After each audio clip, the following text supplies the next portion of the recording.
સુરત શહેરમાં યોગી ચોક સાવલિયા સર્કલ પાસે આવેલા શુભમ રેસિડેન્સીના પહેલા માળે દુકાનની આડમાં ચાલતા કોટણખાના ઉપર એન્ટી હ્યુમન ટ્રાફિકિંગ બ્રાન્ચે રેડ પાડી હતી. રેડ દરમિયાન સંચાલક અને 3 ગ્રાહ્યની ધરપકડ કરી 7 મહિલાને મુક્ત કરાવી. પોલીસે દુકાન માલિક અને અન્ય એક સંચાલક સહિત 2 ને વોન્ટેડ જાહેર કર્યા છે.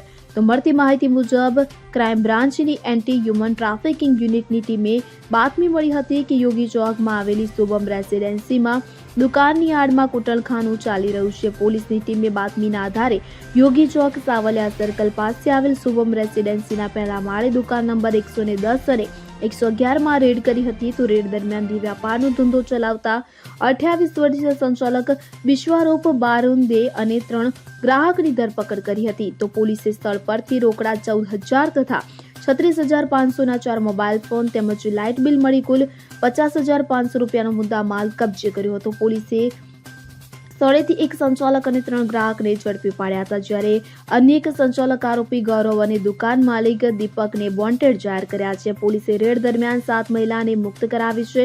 પોલીસે the immoral traffic prevention act અંતર્ગત ગુનો દાખલ કરી વધુ કાર્યવાહી હાથ ધરી છે.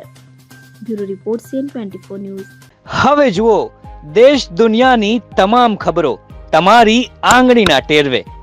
ઉઠાવો મોબાઈલ અને Google Play Store પરથી ડાઉનલોડ કરો અમારી CN24 ન્યૂઝ મોબાઈલ એપ.